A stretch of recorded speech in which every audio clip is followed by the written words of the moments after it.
श्री शिवाय नमस्तुभ्यम, श्री शिवाय नमस्तुभ्यम। हर हर महादेव, जय भोलेनाथ की। आप सभी भक्तजनों का दिन शुभ और मंगलमय हो। आप सभी भक्तजनों पर माता पार्वती और भोलेनाथ की कृपा बनी रहे। दोस्तों, आज हम सुनने जा रहे हैं श्रावण माह महात्म्य का दूसरा अध्याय, और अध्याय के समाप्त होने के बाद हम आपको सुनाएंगे शिव भक्त एक लुटेरे की कहानी। तो आइए हमारे साथ आप बने रहे। तो आइए सुनते हैं आषाढ़ मास महात्म्य अध्याय 2 की कथा। ईश्वर बोले कि हे महाभाग, आपने उचित बात कही है। हे ब्रह्मपुत्र, आप विनम्र, गुणी, श्रद्धालु तथा भक्ति संपन्न श्रोता हैं। हे अनग, आपने श्रावण मास के विषय में विनम्रता पूर्वक जो पूछा है उसे तथा जो नहीं भी पूछा है वह सब अत्यंत हर्ष तथा प्रेम के साथ मैं आपको बताऊंगा। द्वेष ना करने वाला सबका प्रिय होता है और आप उसी प्रकार के विनम्र हैं, क्योंकि मैंने आपके अभिमानी पिता ब्रह्मा का 5वां मस्तक काट दिया था, तो भी आप उस द्वेष भाव का त्याग कर मेरी शरण को प्राप्त हुए हैं। अतः हे तात, मैं आपको सब कुछ बताऊंगा, आप एकाग्रचित्त होकर सुनिए। हे योगिन, मनुष्य को चाहिए कि श्रावण मास में नियम पूर्वक नत व्रत करे और पूरे महीने भर प्रतिदिन रुद्राभिषेक करे। अपनी प्रत्येक प्रिय वस्तु का इस समय मास में त्याग कर देना चाहिए। पुष्पों, फलों, दांतों, तुलसी की मंजरी तथा तुलसी दलों और बिल पत्रों से शिव जी की लक्ष पूजा करनी चाहिए। 1 करोड़ शिवलिंग बनाना चाहिए और ब्राह्मणों को भोजन कराना चाहिए। महीने भर धारण, पारण, व्रत अथवा उपवास करना चाहिए। इस मास में मेरे लिए अत्यंत प्रीतिकर पंचामृताभिषेक करना चाहिए। इस मास में जो शुभ कर्म किया जाता है वह अनंत फल देने वाला होता है। हे मुने, इस माह में भूमि पर सोए ब्रह्मचारी रहें और सत्य वचन बोले। इस मास को बिना व्रत के कभी व्यतीत करना नहीं चाहिए। फलाहार अथवा हविष्यान ग्रहण करना चाहिए। पत्ते पर भोजन करना चाहिए। व्रत करने वाले को चाहिए कि इस मास में शाक का पूर्ण रूप से परित्याग कर दे। हे मुनि श्रेष्ठ, इस मास में भक्ति युक्त होकर मनुष्य को किसी न किसी व्रत को अवश्य करना चाहिए। सदाचारायण परायण, भूमि पर शयन करने वाला, प्रातः स्नान करने वाला और जितेंद्रिय होकर मनुष्य को एकाग्र किए गए मन से प्रतिदिन मेरी पूजा करनी चाहिए। इस मास में किया गया प्रचरण निश्चित रूप से मंत्रों की सिद्धि करने वाला होता है। इस मास में शिव के षडाक्षर मंत्र का जाप अथवा गायत्री मंत्र का जाप करना चाहिए और शिव जी की प्रदक्षिणा, नमस्कार तथा वेद पारायण करना चाहिए। पुरुष सूक्त का पाठ अधिक फल देने वाला होता है। इस मास में किया गया ग्रह यज्ञ, कोटि होम, लक्ष्य होम तथा अयुक्त होम शीघ्र ही फलीभूत होता है और अभिष्ट फल प्रदान करता है। जो मनुष्य इस मास में एक भी दिन व्रतहीन व्यतीत करता है वह महाप्रलय पर्यंत घोर नरक में वास करता है। यह मास मुझे जितना प्रिय है उतना कोई अन्य मास प्रिय नहीं है। यह मास सकाम व्यक्ति को अभिष्ट फल देने वाला तथा निष्काम व्यक्ति को मोक्ष प्रदान करने वाला है। हे सत्तम, इस मास के जो व्रत तथा धर्म है उन्हें मुझसे सुनिए। रविवार को शूर व्रत तथा सोमवार को मेरी पूजा और भोजन करना चाहिए। श्रावण मास के पहले सोमवार से आरंभ करके 3.5 महीने का रोटक नामक व्रत किया जाता है। यह व्रत सभी वांछित फल प्रदान करने वाला है। मंगलवार को मंगल गौरी का व्रत, बुधवार को बृहस्पतिवार के दिन इन दोनों वारों का व्रत, शुक्रवार को जीवंतिका व्रत और शनिवार को हनुमान तथा नरसिंह का व्रत करना बताया गया है। हे मुने, अब तिथियों में किए जाने वाले व्रतों का श्रवण करो।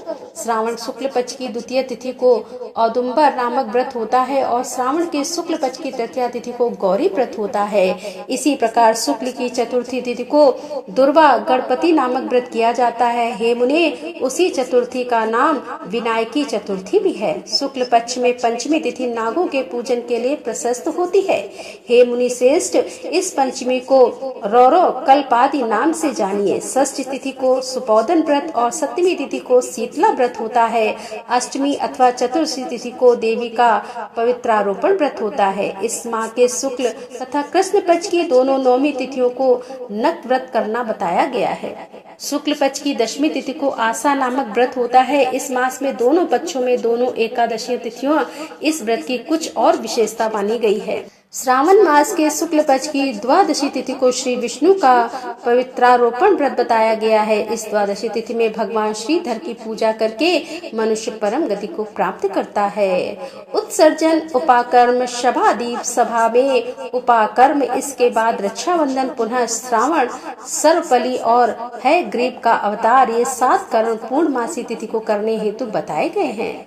श्रावण मास के कृष्ण पक्ष में चतुर्थी तिथि को संकष्ट चतुर्थी व्रत कहा गया है और श्रावण मास के कृष्ण पक्ष की पंचमी तिथि के दिन मानव कल्पादि नामक व्रत को जानना चाहिए। हे द्विजोत्तम, श्री कृष्ण पक्ष की अष्टमी तिथि को श्री कृष्ण का पूर्ण अवतार हुआ। इस दिन उनका अवतार हुआ, अतः महान उत्सव के साथ इस दिन व्रत करना चाहिए। हे मुनि श्रेष्ठ, इस अष्टमी को मनवादी तिथि जानना चाहिए। श्रावण मास की अमावस्या तिथि को पिठोरा व्रत कहा जाता है। इस तिथि में कुशों का ग्रहण और वृषभ का पूजन किया जाता है। इस मास में शुक्ल पक्ष की प्रतिपदा तिथि से लेकर सब तिथियों के पृथक पृथक देवता हैं।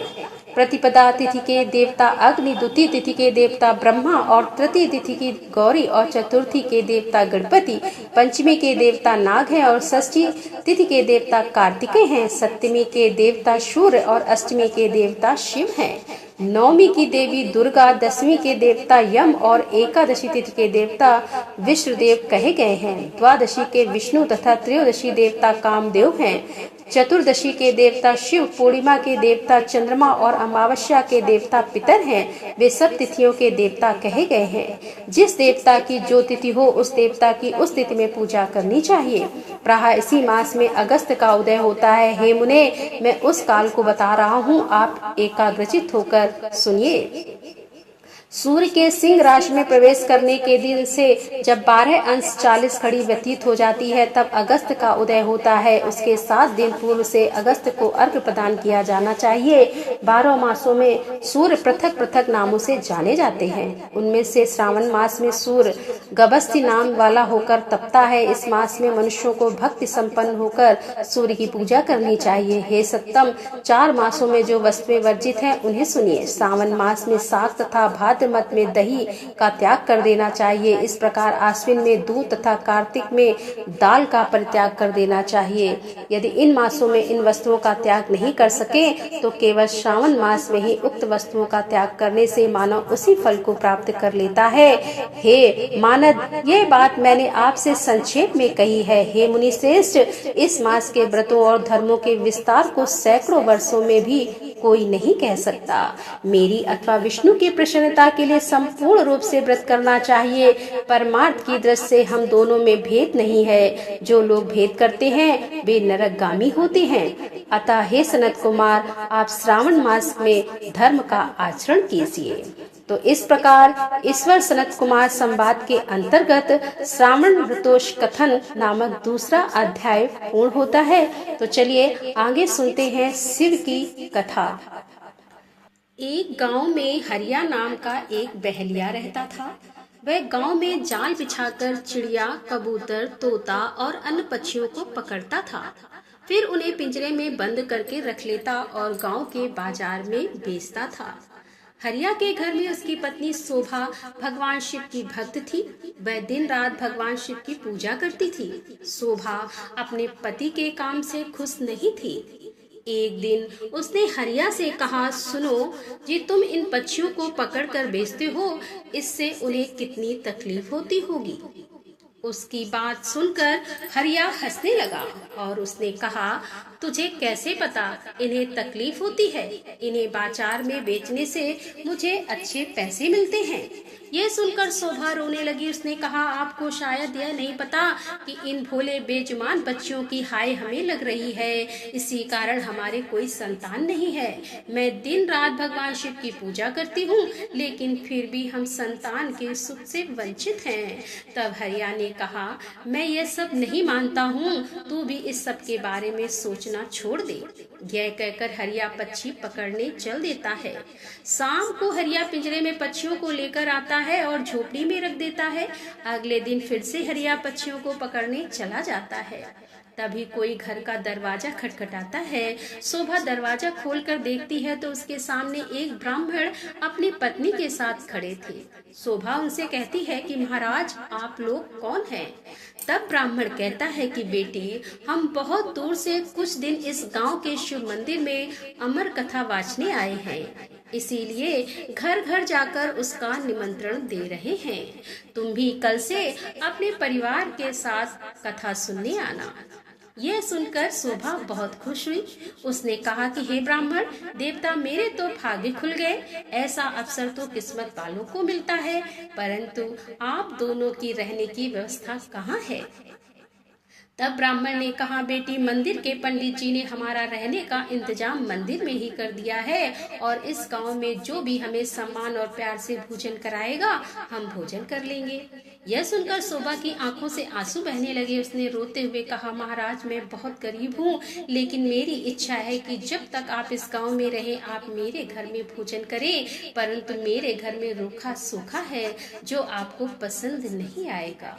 यह सुनकर ब्राह्मण की पत्नी बोली, बेटी, तुम चिंता मत करो। यदि तुम्हारी इच्छा हमें भोजन कराने की है तो हर दिन हम तुम्हारे घर में ही भोजन करेंगे। तुम्हारे रूखे सूखे एक निवाले से ही हमारी तृप्ति हो जाएगी। यह सुनकर शोभा बहुत खुश हो गई। उसने कहा, मैं आपके लिए भोजन तैयार करती हूँ। तब ब्राह्मण ने कहा, माई, तुम भोजन तैयार करो, हम पूरे गांव में निमंत्रण देकर तुम्हारे घर आएंगे। और यह कहकर दोनों वहां से चले गए। शोभा भोजन तैयार करती है। कुछ समय बीत जाने के बाद दोनों पति पत्नी शोभा के घर भोजन करने आ जाते हैं। जब वे भोजन करने बैठते हैं तभी ब्राह्मण की नजर पिंजरों में पक्षियों पर पड़ती है। वे उठकर खड़े हो जाते हैं। शोभा उनसे पूछती है, महाराज, क्या मेरे से कोई भूल हो गई? ब्राह्मण ने शोषित होते हुए कहा, तुमने इन बेजुबान पक्षियों को पिंजरे में कैद रखा है। हम तुम्हारे घर भोजन नहीं कर सकते। तुम भगवान शिव की अमर कथा सुनना चाहती हो और उनके प्रिय कबूतरों को तुमने कैद कर रखा है। यह कहकर वे चल देते हैं।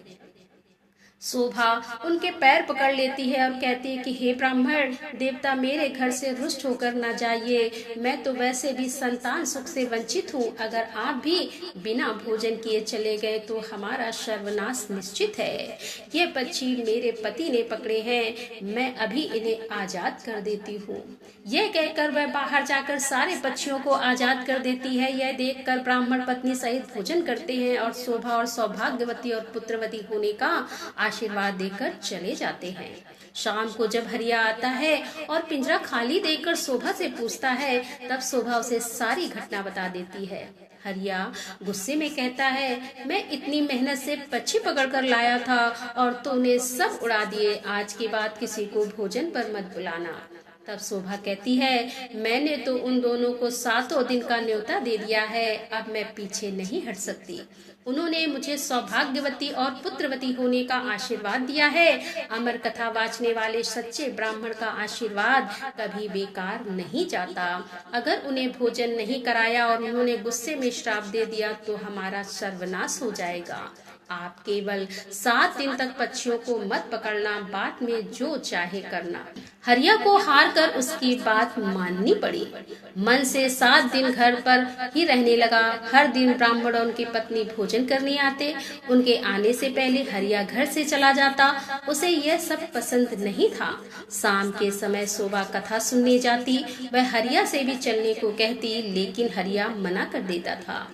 इसी तरह 6 दिन बीत गए। रात को शोभा ने हरिया से कहा, आपने मेरे कहने से 6 दिनों पक्षियों को नहीं पकड़ा, बस आप मेरी एक बात और मान लीजिए। हरिया ने कहा, क्या बात है? वैसे भी मैं केवल कल ही घर पर रहूंगा, परसों से अपने काम पर जाऊंगा। तब शोभा ने कहा, कल अमर कथा समाप्त हो जाएगी। मैं चाहती हूँ कि आप कल मेरे साथ मंदिर में कथा सुनने चले। वहाँ से वापस आने के बाद ब्राह्मण और उनकी पत्नी को अंतिम बार भोजन कराकर उनसे आशीर्वाद लें। क्या पता उनके आशीर्वाद से हमें संतान का सुख मिल जाए। हरिया उसकी बात सुनकर अगले दिन कथा सुनने चल देता है। मंदिर में कथा सुनते सुनते हरिया की आंखों से आंसू बहने लगे। शोभा के पूछने पर वह कहता है कि भगवान शिव ने जिस कबूतरों को अमरता का आशीर्वाद दिया, मैंने जीवन भर उन्हें बेचकर अपना जीवन नरक बना लिया। कथा समाप्त होने पर वे दोनों घर आ गए। हरिया का मन निर्मल हो गया था। उसने शोभा से कहा कि मैं आज से ही यह काम छोड़ दूंगा और मेहनत मजदूरी करूंगा। कुछ देर के बाद ब्राह्मण और उनकी पत्नी भोजन करने आए। हरिया ने उनका स्वागत किया, उन्हें भोजन भी कराया और उसके बाद हरिया ने अपने मन की सारी बात उनके सामने रख दी। तभी ब्राह्मण और उनकी पत्नी भगवान शिव और माँ पार्वती के रूप में प्रकट हो जाते हैं। भगवान शिव कहते हैं, तुम्हारी पत्नी की भक्ति देखकर हम तुम्हें संतान सुख देना चाहते थे। तुम्हारे पाप के कारण यह संभव नहीं था, इसीलिए हमें तुम्हारा मन बदलने के लिए वेश बदल कर आना पड़ा।